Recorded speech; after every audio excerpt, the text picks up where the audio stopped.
All right, welcome to hour two of Outspoken. Dan Sileo here. And I got to tell you, watching the Venezuela team last night against Japan, I absolutely loved that. And the World Baseball Classic, it's delivering. And our friend from USA Today, Bob Nightengale, joins us now. And Bob, I'll tell you, that Venezuela team last night versus the Team Japan, that was some great drama last night. Some of your takeaways from that game last night.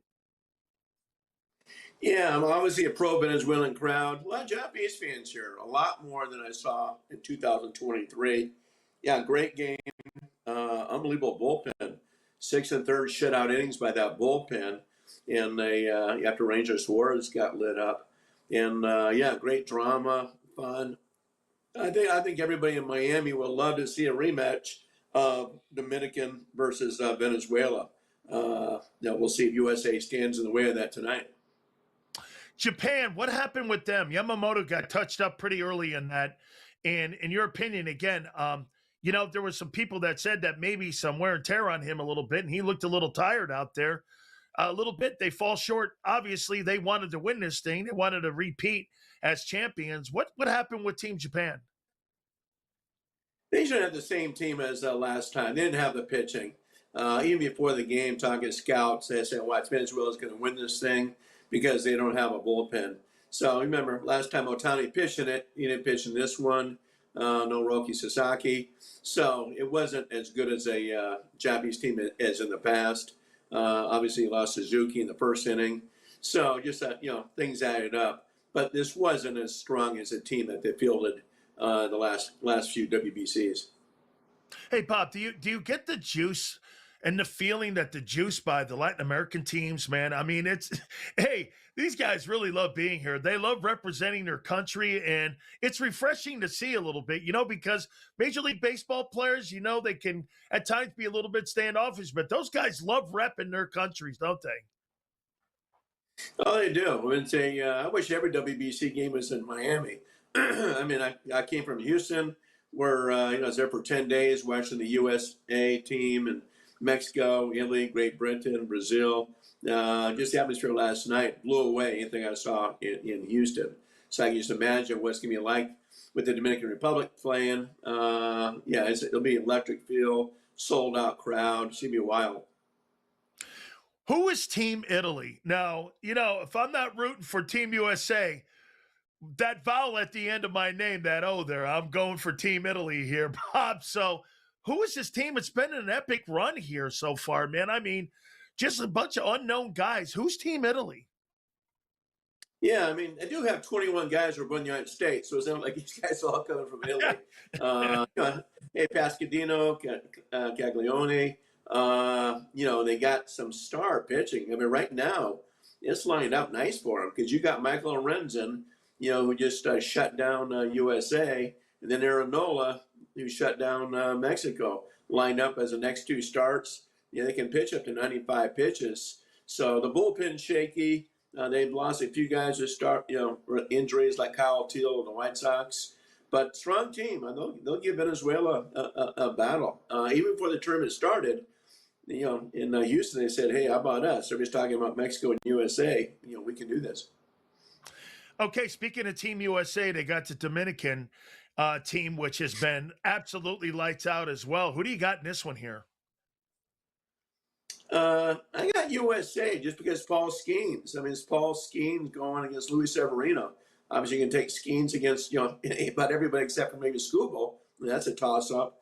I think he'll go a good 5 innings. Who knows? Maybe he'll even go into the 6 with a lights-out bullpen. I know if the lineup's loaded and everything else, it'll be a home field for Dominican Republic. But I just think that pitching is so good by Skenes. And at some point, that USA lineup has got to wake up. Do you think, Bob, that the World Baseball Classic, since it started, I believe it's over 20 years old now, how do you think this has gone, and how do you think the evolution of this tournament has been? Do you believe that it's getting better and better and better in each and every single year? Because, again, I'm getting a sense that Team USA wants to be there. They look like they do. I hear Aaron Judge say the same thing.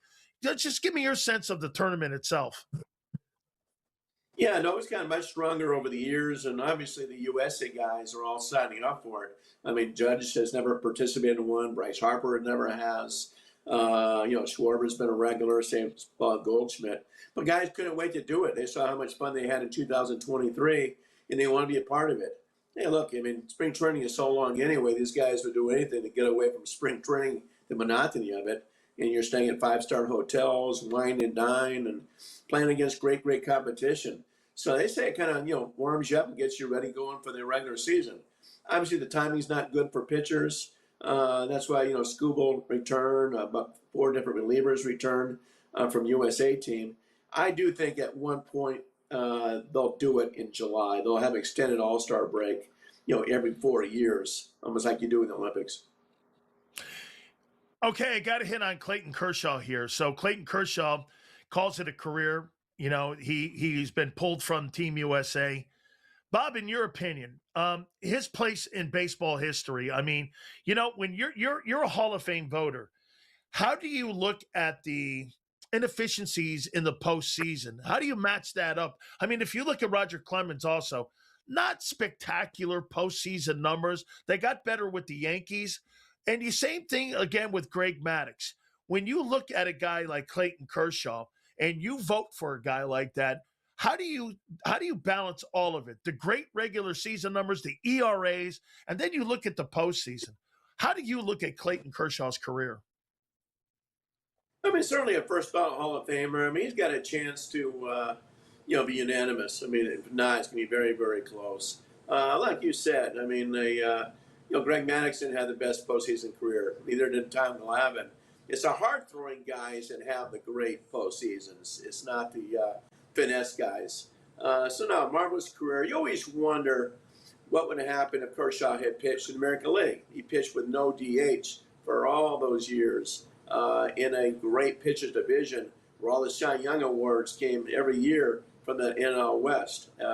Best division for a pitcher, big ballparks, and to pitch in, and like I said, no DH those years. So I know guys like Justin Verlander, say, wait a minute, now I was pitching the AL, the powerful AL all those years with the DH. What would my life have been like if I pitched the whole time National League West? So, but yeah, he'll be a first ballot. Bob, so you're saying that you think it's tougher to pitch in the American League than it is the National League? Is that correct? It was. I mean, now remember, the DH just came into effect in 2001 or 2021. Remember, they had the thing with COVID, and then because we need more offense in the game. So before 2021, the DH was only in the American League, so it was a lot easier to pitch in the National League than the American League, particularly the AL East. It shows you what a guy like Pedro Martinez did, pitching the AL East, those lineups. Steroids are out of control. Unbelievable. Those lineups are so much tougher than anything you saw in the National League. Hey, we're going to do a little bit more on this. I want to ask him another question on Clayton Kershaw. We're going to have another segment with Bob Nightengale here in a second. But, hey, don't forget my great friends at Morgan & Morgan, the #1 injury law firm in all of America for a reason, and it is because they win. There is no firm like Morgan & Morgan. They are family-run, family-driven. Hey, I tell you about the story in Florida where a family was initially offered $350,000. They ended up getting $12 million in a settlement. Or the family that was in Pennsylvania, they got initially offered $650K. They ended up getting nearly $30 million in a settlement. Folks, this will be the easiest decision that you ever make in your life. This decision here, family run, family driven, no doubt about it. Go to forthepeople.com/big sales or pound law 529. That's forthepeople.com/big sales or pound law 529. And do me a favor, you tell them Big Sales sent you. I'll continue our conversation, and we're going to get into Major League Baseball. I think this is going to be an iconic season. And I'm going to ask him also about Cal Raleigh. When do you get into a position when you're the Seattle Mariners? Here's one of the greatest catchers in baseball history. We're going to find out, when do the Mariners end up maybe moving into another position to save those knees. Bob Nightengale, USA Today, next, right here on SportsGrid.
I'm such a freak when it comes to the history of Major League Baseball. And, we were talking yesterday about Fernando Valenzuela and how important he was to the Dodgers and getting the Mexican fans back to Dodger Stadium and back out of Chavez Ravine, where all the people obviously were displaced years ago, and his impact on bringing that fan base back. And we're talking a little bit here about Clayton Kershaw with Bob Nightengale from USA Today.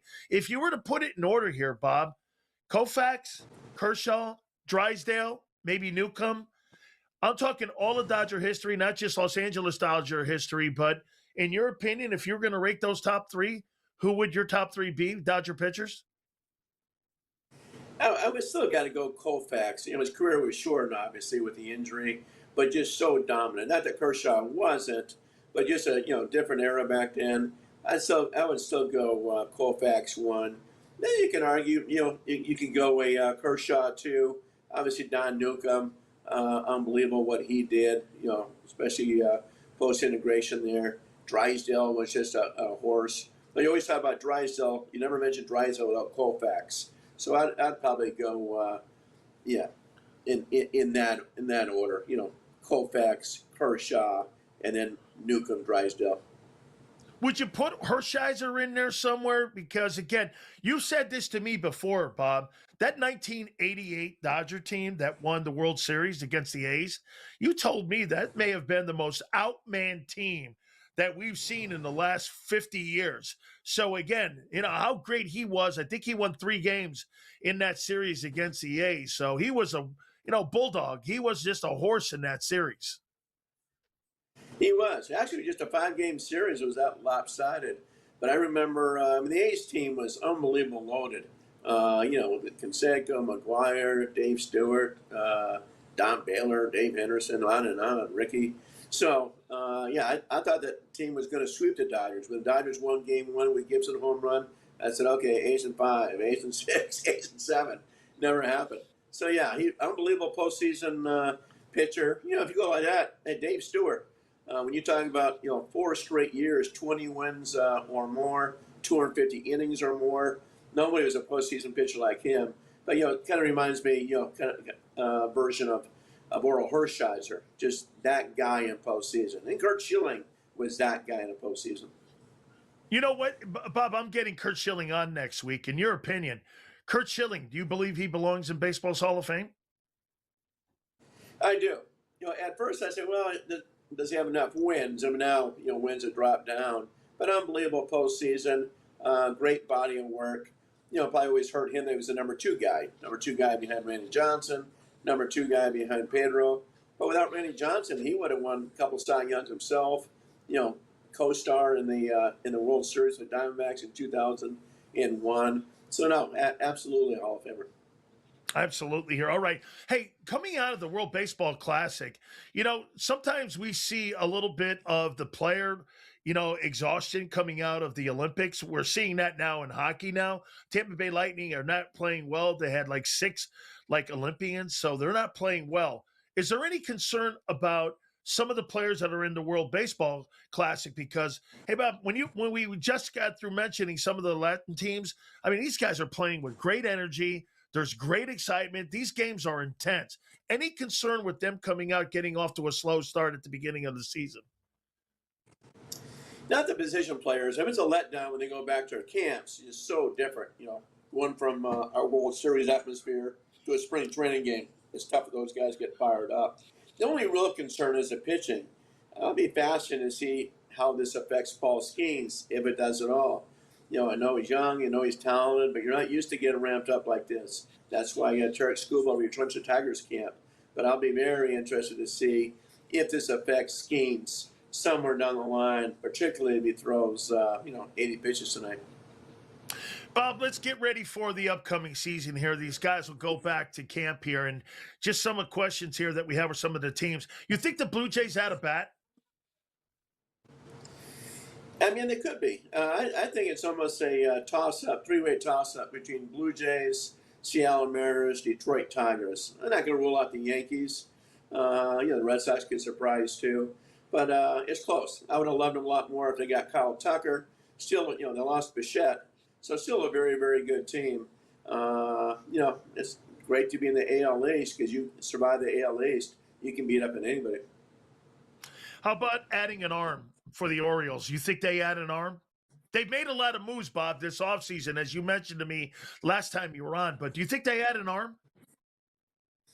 They should have. Could they get Giolito now? Lucas Giolito's still out there, but yeah, Giolito's missed all the spring training. We've seen the track record. Guys that miss spring training usually have terrible years. I'm sure he's asking for more than anybody wants to give him. I think they should have gone for a bigger arm there. Whether it was Framer Valdez, I know they were in big time in Ranger Suarez. I think they should have got Zach Gallen. So I think they're going to regret not getting that one big arm. Let me go over to the Phillies here and Dave Dombrowski. Zack Wheeler, he's 35 years of age. What are you expecting from him? Do you think he'll be an impact player for this Phillies team? He could be the linchpin, Bob. That you said it a year ago to me. You thought there was only one team that could really compete against the Dodgers. You thought it was this Phillies roster. Is Zack Wheeler the maybe missing piece here? Yeah, so for the same. If Wheeler wasn't hurt there with the TOS surgery, I think they could have beat the Dodgers. I mean, that was a huge piece missing. Now he's back. If he stays healthy all year, I'll give them, once again, the biggest challenger to the Dodgers. I think that team is loaded. I know they're getting older, but so are the Dodgers. A couple last questions here for Bob Nightengale, USA Today here. Bob, I want to ask you about Cal Raleigh. He's such a great hitter. He's a switch hitting power. In 30 seconds, you think the Mariners ever get down to a point where they do this? I want to save his knees. Let's maybe try to play him at first base. I know you told me he's one of the greatest defenders of any position in baseball. Do you think they start thinking about that a little? I don't think so until the end of his career. Yeah, I remember when I was covering the Dodgers, Mike Piazza was a catcher, talked about moving Piazza to first base forever. He says, I don't want to move. If I go stay behind the plate, I'm going to the Hall of Fame. If I go to first base, I'm a dime a dozen. I think same thing with Cal Raleigh. His value is behind the plate. Defensively, you don't get 60 home runs by catcher, but you do get 40, 50 home runs by first baseman. I think they keep behind the plate as long as possible. Man, a switch hitting power hitter and more home runs since bench. Bob Nightengale told me last year, of all position players in Major League Baseball, this guy's the best position player, and he hit 60 homers as a switch hitter. Incredible. We will talk about the war in Iran affecting the sports world next here on SportsGrid.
You know, politics in sports, they don't mix, but unfortunately, in today's world, it does fit. Okay. The Iranian war right now with the United States is affecting the sports world, and it will affect the sports world moving forward, especially if this conflict goes into the fall when it comes to the National Football League. It's already affecting many sports right now, like F1. The Saudi Arabia Grand Prix has been canceled, and other Grand Prix have been canceled. Do you understand the loss of revenue for F1? It's over $250 million just because those two events have been canceled so far. You've got World Tennis, and you've got events being canceled in Abu Dhabi. You've got events all over Europe right now that are being affected by this. And also, too, you've got the World Cup coming up, and that means you've got travel issues. That means you have people right now that are determining whether or not they're going to send their players in harm's way and send them in the air. Same thing with USA. The United States has to figure out right now whether or not that they're going to send these football players overseas. The National Football League, we mentioned it a week ago. I mean, it is really starting to affect. I mean, the Iranian sports minister has actually come out and said, hey, listen, we're not going to send our soccer team to the World Cup. President Trump has said that they can participate, but he doesn't think it's safe right now for those athletes to participate in the World Cup. I mean, this is where you get the cross section of politics and sports again. Now, here, moving into the fall, I'll say this to you about the live and golf. They're not going to be sending people in harm's way and having those events. You can't. This has affected the sports world. It will affect the National Football League. Remember something about the NFL. The NFL wants to put their flag in Europe for a reason. And I've told you this and why they're doing this. They want to start that cash register at 6 a.m. Pacific time so that they can get their commercial spots running and getting it going sooner. And this is why they want to have games in Europe. Hell, they'd love to have games in Abu Dhabi. They'd love to have games in the Middle East and Saudi Arabia. You know, you're looking for equity partners now. Many of the NFL owners are looking to sell percentages of the football team. Like you saw Jeffrey Lurie. He sold 2% to a hedge fund guy, and he's looking to get billions of dollars out of this stuff. And the National Football League is looking to expand their flag. Overseas games, folks, the National Football League and the commissioner have to come to a conversation. Are you going to send players overseas when you have a conflict like this going on? You know, the president keeps telling us that this war is going to be over soon. And every day that this thing continues, you're having major sporting events canceled because of the conflict that's going on in the Middle East. And how long are all the other partners in the Middle East going to go along with what this war is bringing right now when it comes to stopping commerce? There's no question about it here. As we mentioned, F1, hey, you can talk about IndyCar and open wheel. Formula One is one of the most expensive sports that you could possibly have on the planet. And them losing $200 million because they've canceled a couple Grand Prix already, that's not something on that docket that those folks want when it comes to that sport. They are the elite drivers on the planet, and they go everywhere. And countries play billions of dollars to get those Grand Prix in their respected countries. I mean, the Grand Prix of Monaco, what are we going to go there? Are you going to send guys there? And are you going to compete in that when you've got a war going on? Look, I get it. There's a conflict, politics and sports. It's really always a tough putt, and it's always really a tough conversation. But my focus is on the NFL. I mean, Roger Goodell, are you really going to send some of these NFL teams overseas in a time right now where it's a dangerous time for U.S. citizens, and let alone easy targets? You don't want to have soft targets here, and you don't want to have an opportunity where you could create a catastrophe here, like something like a 9/11-ish. So at the end of the day, what is the commissioner of the National Football League going to do? What's the commissioner of LIV, Greg Norman, going to do? What's the PGA going to do? What are some of these people going to do with all these events being canceled? Are you going to put these athletes in harm's way? The World Cup is the biggest event on the planet, okay? It's the biggest event on the planet. And the world will be watching, and we're hosting it in America. And I will tell you one thing here. You talk about a situation where this thing could be a disaster. How are we going to handle that? How are countries going to handle that? Are they going to send their athletes to America to participate in the World Cup? A lot of stuff going on in the world right now. Make no mistake about it. And we'll see how this thing plays itself out. Can you imagine $200 million you lost just in F1 and the Saudi Arabia Grand Prix? That thing lost nearly $90 million because they canceled that thing. Wow. And what's the NFL going to do next? All right. Kat Ferrara, we're going to talk to him next. We're going to talk some college basketball. We'll get his takes on the Final Four right here on SportsGrid.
Okay, so it's Selection Sunday, but I'll also say it's Selective Sunday. Kat Ferrara joins us now. We're going to get his takes on really what we're going to look at here with the selection committee. And let's start it off here. Like you mentioned right before we went on, you mentioned Arkansas in Vandy. So let's start there with them. I mean, John Calipari's team, they got blown out a couple weeks back by Florida, but here they are, SEC championship game against a Vanderbilt team that destroyed that Florida team. I mean, what do you like with these two teams here? And I will tell you one thing. I think a lot of people saw what you just said. Vanderbilt destroyed Florida yesterday, right? We all saw that happen. And then we saw Arkansas skate past an under 500 Ole Miss team and, barely win by 3 points in that game. So I can understand why a lot of people are rushing to the window on Vanderbilt here for this game. But I had to pump the brakes. Look, we saw what Arkansas did to Vanderbilt earlier in the season. They ran them out of the gym. It wasn't a very close game.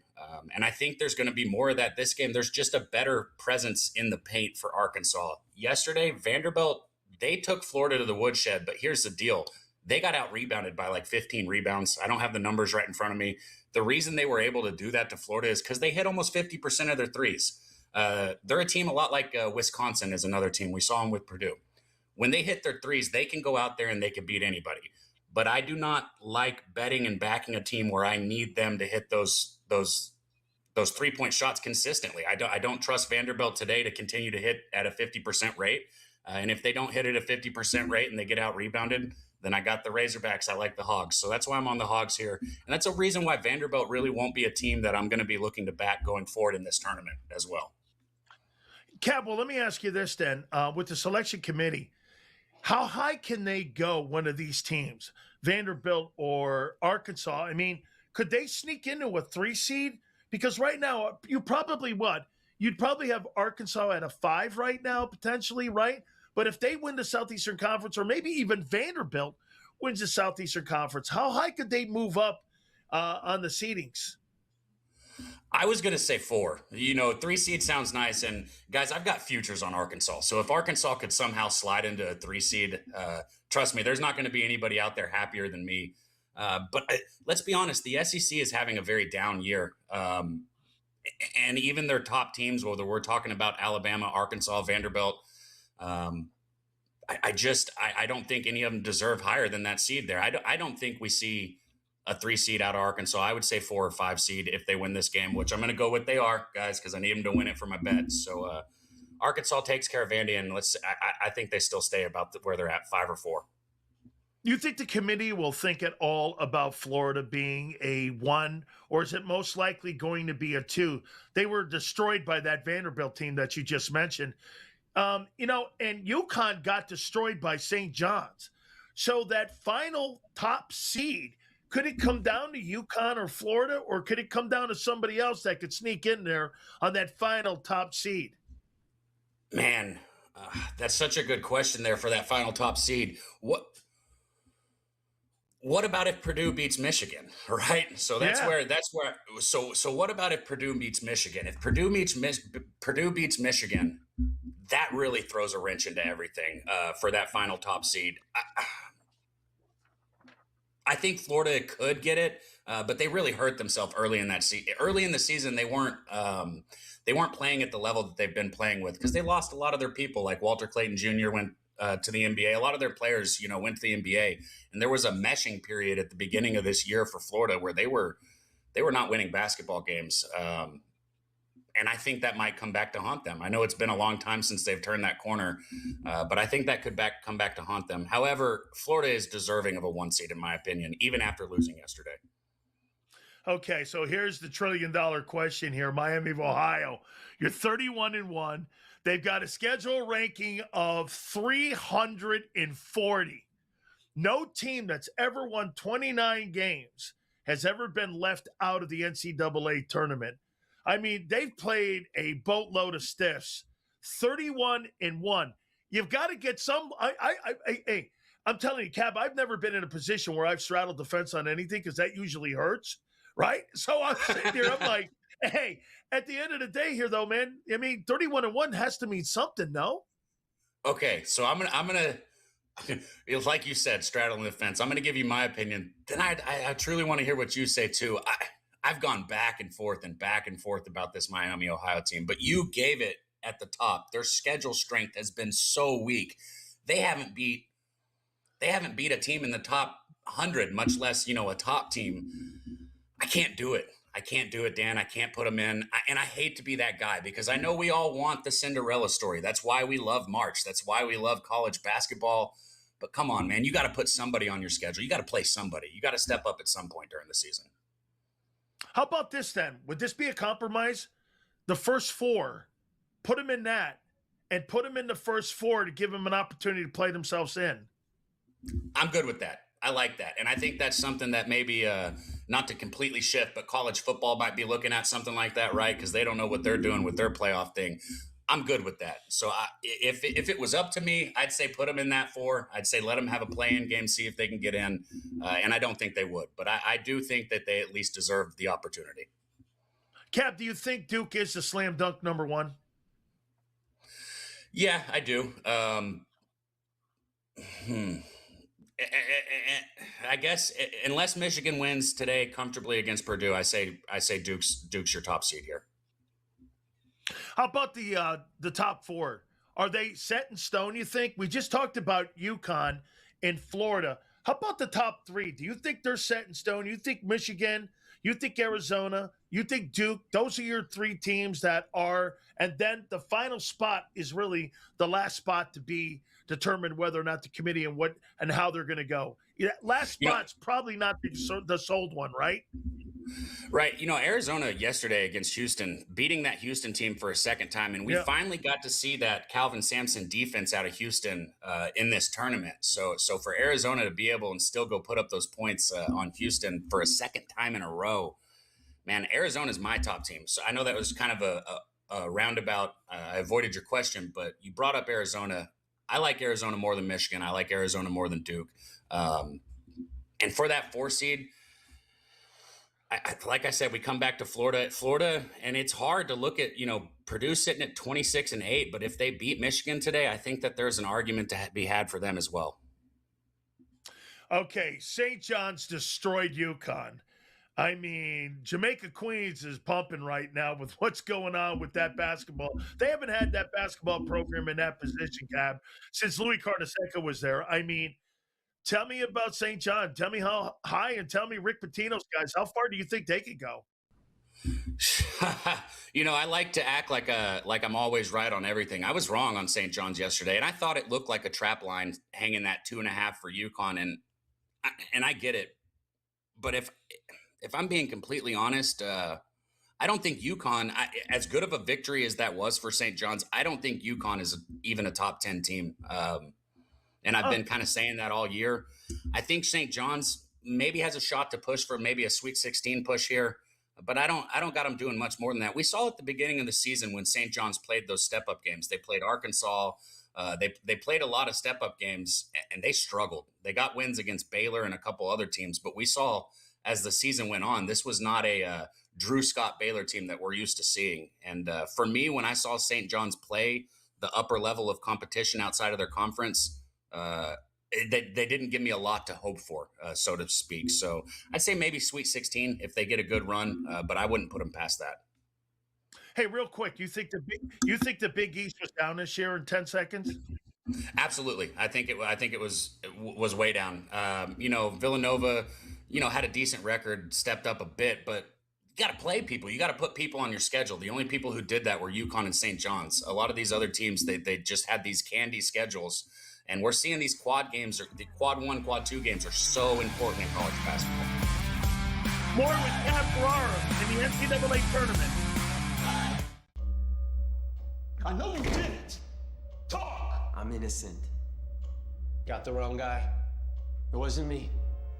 I didn't do anything. Okay, it was me. I did it. Bringing an owl to an interrogation? That's a power move. Every time. Yeah. Hiring America's largest injury law firm for your injury? That's also a power move. Morgan & Morgan, America's largest injury law firm. Everybody has to develop, you know that. Think about Joe Burrow, okay? The beginning of his senior year, he was projected a 6th round draft pick, okay? And that's after playing a year at LSU. So Arch still has some developing to do, but he does have the potential to be a great player. Outspoken with Dan Sileo. Only on SportsGrid.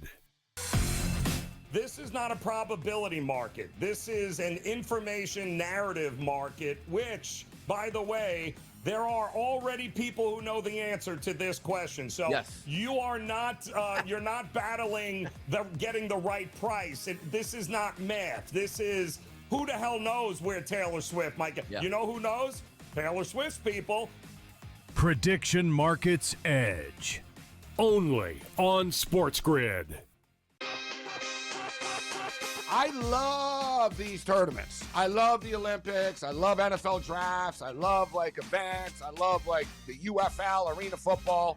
Yeah. Dude, the sports books don't have algorithm computers for this, Kevin. They don't freaking know. How the hell is a sports book supposed to set a number for this? They didn't. Yeah. Dude, the FanDuel had USA at -5.5. Game time decisions. Only on SportsGrid. I really wish I could pull out my crystal ball and predict accurately the future and put money on it and see if I could win. But I think the answer of where we're heading is more uncertainty, and in the short term, more companies, like you mentioned, trying to capitalize on that. When prediction markets first kind of took off this past year, there was a little bit of a hesitancy from sports books. Newswire. Only on SportsGrid.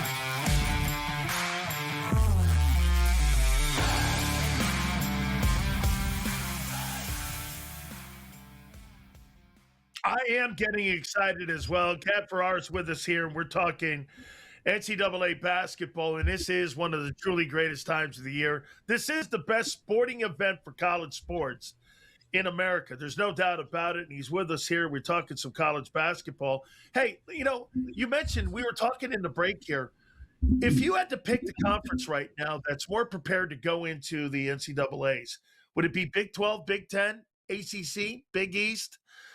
You tell me. Such a good question. One of the things on the last segment that I touched on was the SEC is having such a down year. I mean, you got plenty of ranked teams in the SEC, but outside of Florida, who do you really think has a chance to make a run? Maybe Arkansas. They're my outside team for the SEC. But like I said, I don't expect Vanderbilt. I don't expect Georgia. You got Texas A&M probably going to be in there. I mean, you got a bunch of teams that I really just don't expect a lot out of. We look over at the Big 12, right? We've seen what's been happening with Kansas and Darian Peterson this year, so it's going to be interesting follow to see what happens with them in the tournament. Iowa State, obviously, one of your big teams. Arizona. But the Big 10, right at the top where you said it, the Big 10, man, whether we're talking about, your Big 2 playing today in Purdue or Michigan, I think the Big 10 took the Big 12 this year. I think the Big 10 has teams that have more continuity and more senior-led players on the court. I think they're more ready for this tournament, so to speak. So that's why I would go with Big 10 over Big 12. Are you shocked with Vanderbilt sticking with Arkansas right now? What's been the difference with Vanderbilt? It looks like they've come on as of late, and it looks like the way that they defend has been really the difference for them. How and what has really changed the tide for them as they're here in the SEC championship and they're battling Arkansas right now, bucket for bucket? Vanderbilt's one of those teams that's going to absolutely push the pace of the game. They're going to get up and down the court. As soon as that ball comes off the glass, they've already got somebody that they're going to outlet down the court. If the other team does score, they're getting the ball in as quick as they can and running down the court. And they shoot a lot of threes. They shoot a high volume of threes. And this is what I was talking about earlier. So right now in this game against Arkansas, 28-31, Arkansas leads. They're 5 for 11 from three, so hitting 45.5%. Yesterday in the game against Florida, they went 10 for 21. So they almost hit 50% right there against Florida. When a team pushes the pace like Vanderbilt, or another example could be Alabama, right? We'll do the Nate Oates Alabama team. When a team pushes the pace like these teams do, if they're hitting their threes, good luck. I don't care who you are. I don't care who you've got down low. Good luck, right? My only problem is it's hard to ask a team like Vanderbilt to go through, 6 games of a tournament and continue to hit at a 40-50% rate. So that's the only reason I don't usually get high on a Nate Oates team or this Vanderbilt team right here, is because I just don't trust them to be consistent with those threes. But like I said, if they're hitting them with the pace that they play, good luck keeping up with Vanderbilt. I do a weekly radio show in Tampa as well. USF plays Wichita State in the American. Is that USF team? I said this, if they make the tournament, they could be a very difficult team because they can make perimeter shots, they can defend, and they can get up and down the floor. I mean, I'm not saying that that's an Elite Eight team, but that could give some teams some troubles, especially if they win the American. Shoot, and you said it. They get up and down the floor. I'm looking at their numbers right here. They're 5th in total rebounds. They're up there in block shots and almost the top 50 in block shots. They get a lot of assists. This is a team. I've only watched them play once this year, but they're very fluid. They've got a very good ball movement up top. And like you said, when a team is quick up and down the court, you don't want to play them. South Florida is the last team that I would want to play if they get into the tournament, because I don't want to be the team that gives that underdog darling story their legs, so to speak. South Florida definitely is a team I'd watch out for going into this. Okay, Michigan, I'm going to ask you, how far do you think that basketball team can go? Obviously, they play Purdue, a very tough Purdue team today. I'm assuming you're probably taking Michigan over Purdue, or maybe Purdue gives them a tough game. Maybe Purdue does come out of this thing here. I don't want to put words in your mouth here, but how good is Michigan? Michigan is a top 5 team. Purdue, now sitting at they're ranked 18th right now. I think Purdue is about where I'd put them. I think Purdue was overrated early in the season. This is a Purdue team where we've seen these players, whether you're talking about Trey Kaufman-Renn or Fletcher Lawyer or Braden Smith. These guys have been there. Braden Smith has been there for 4 years. I think Trey Kaufman-Renn has been there for 4 years as well. They're not bad players. They're very sound, solid players, but I have not seen that development enough to this starting 5 for Purdue is not a group that I trust to make a run. Now, on the flip side with Michigan, yeah, absolutely. I think Michigan, with the way that they can control the paint and the way they control the glass, I think Michigan is easily one of the top 5 teams. I think their ranking is very well deserved. If you have Michigan cutting down the nets in your bracket, I think you're in a good place. Me personally, I don't, but I think Michigan is one of the best teams. All right, I'm going to throw 3 teams at you right now that potentially could be in those 2 holes. Michigan State, Nebraska, Illinois.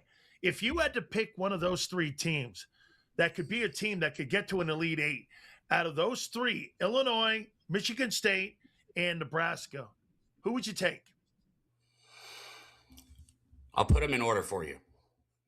For me. Okay, Illinois, Michigan State, Nebraska. That's my order. Now, the reason I say that is because Illinois, early on in the season, I looked at them and I said, man, they've got the pieces. They've got the parts on the court. This could be a team that cuts the nets down. So that might just be stuck in my head. Michigan State, on the other hand, I talk about continuity. Now, we all know Fears because of the little bit of dirty basketball we've seen. But outside of Fears, most people can't name these Michigan State players. But you know what they do is they've been there for 4 years with Tom Izzo. They've got people on the court that have completely and totally bought into Tom Izzo's system. You want to talk about a coach right there. That's a great coach. And when you got players that are buying into his system, Michigan State is a very sound basketball team. And that's why they're such a risk when you're going against them. But I still put it Illinois, Michigan State, Nebraska. I think Nebraska had their fun in the regular season. I'm not very high on this Nebraska team. 30 seconds. Iowa State, in your opinion, can they go far? Can they go far? Of course they can. But Iowa State makes me think of like a Texas Tech team. If Lipsy or some of their guard players are not hitting shots, Iowa State shuts down. It's the same thing with Texas Tech. You need Anderson. You need these outside guards to be able to hit their shots. Iowa State's a very good basketball team. I wouldn't buy a ticket on them because there's too much value on them, or they're not enough value. Excuse me. Boy, I'll tell you, man, I can't wait. I'm with you here, Cab. The NCAA tournament is just absolutely the best. I mean, it's better than the college football 12-team tournament. We'll talk about that next, right here on SportsGrid.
All right, we're here on Selection Sunday, one of the truly greatest days in American sports, where we pick the NCAA tournament. 68 teams. Look at this here. How many people will see this schedule of games in their office come Monday? And it'll be filled out with teams. One of the great Americana things, right, is filling out your brackets. How many brackets do you think you'll fill out come Monday? You know, everyone has an office pool. This is one of the greatest events in American sports. And it's one of the coolest events. And now that gambling is even bigger with something like this and really generates it now, especially when we're talking the kind of money that the NCAA generates off this tournament. They get 97% of their operating budget based off this tournament alone. That just tells you $1 billion a year this thing generates for the NCAA is the March Madness tournament. It's truly one of the greats. I look forward to it, and some of the greatest moments in the history of sports happens in this tournament. I mean, go back in the history. When I was a young kid growing up, the thing that I loved the most about these tournaments was the fact that it really gave you lasting memories. When I was a small kid, I'm watching Larry Bird, I'm watching Magic Johnson in 1979 in St. Louis, playing against each other, Indiana State versus Michigan State. Still to this day, the most watched game in the history of college basketball. That rivalry would go on to the NBA and transform the NBA into what we saw during that time of the golden age with Magic and Larry. You go and you remember when Reagan was shot and Indiana won the national championship that Monday after Reagan was shot, and they beat a North Carolina team. Or how about Jordan in the corner making that shot to win the national championship for North Carolina and Dean Smith? Or you remember the shot with Keith Smart hitting the shot for Indiana and Bob Knight against Syracuse. Some of the greatest lasting memories in the history of sports comes through this tournament. And why we love this tournament so much, it's because it's an underdog. It's the Cinderella story. You're going to see so many great Cinderella stories. And really, in today's sports that's run by networks, look, everyone knows college football is run by ESPN and Fox Sports and CBS. And when you have a college football poll every year, it's really about Selection Sunday. It's more that. It's about what teams get me the best ratings with the biggest brands. When you have 68 teams, you got an opportunity to get great stories. And remember, too, when you have so many teams, you do get these great stories. You get teams that have 5-year seniors, 4-year seniors that play against some of these bigger programs, and you wonder how they end up getting beat. Well, again, it's because they have the experience going into these tournaments. The NCAA tournament, in my opinion, of all the things that college sports does wrong, this is one of the things that they do right. I love this tournament. And by the way, I wrote this down here, so I got a University of Maryland, Baltimore County. It even gives teams like this a shot to start talking trash. The University of Maryland, Baltimore County. We don't need a famous son. We don't need any. They're talking trash to everybody because they're the only team from the state of Maryland that made it to the NCAA tournament. UMBC. I'm assuming it's in Baltimore. Not that I got I know where this college is, but I'm assuming it's in Baltimore. They're talking trash. This is dope. I absolutely love that. And I love the fact that kids get a chance to have a great time during this tournament. You never know. And by the way, gambling too. Hey, look, I told you, come Office Pool Monday. That's what I'm going to dub this. Office Pool Monday. How many people are going to fill out all these brackets? How many will you have? 4, 5, 6? This is truly one of the greatest times in all of college sports. I'll make this point to you too. Okay? The 12-team tournament that college football has is nowhere near this. They want it to look like this, and they want it to resemble this. It will never get to that point, and it will never be there because it's a beauty pageant in college football until things are changed and you open it. I do believe you have to open it up to 20 teams. I do think that you have to add more football teams to the college playoff because if you don't, you're going to have the same cast of characters, Ohio State, Alabama, Georgia, and still the same old, same old. You're going to get that. The college NCAA tournament, though, they're talking about expanding it to 78. Some are talking about expanding it to 76. You're like, dude, leave it alone. Leave well enough alone. It's truly one of the greatest events in American sports. You'd rank it Super Bowl, and then I would say the NCAA tournament, and then college football's national championship. Those are the three biggest events in American sports. This is truly one of the greatest times. I can't wait to see this tournament. I can't wait to see who puts up the national championship trophy. And I guarantee you, just when you thought you knew what team was going to win the national title, that's when the NCAA tournament shows you something different. See you next week. Catch you on the flip side.